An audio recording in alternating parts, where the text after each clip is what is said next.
మానవుడి మనసుకి అంతే లేదు. లేనిది కావాలనిపిస్తుంది, ఉన్నది వద్దనిపిస్తుంది.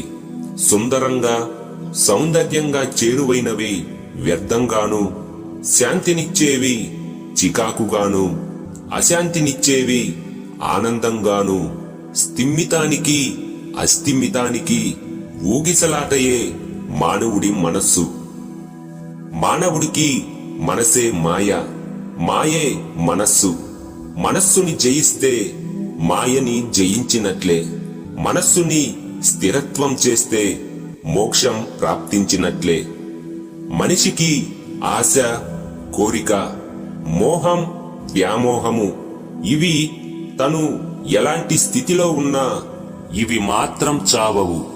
తనకు అన్నీ ఉన్నా ఇంకా ఏదో కావాలి, మరేదో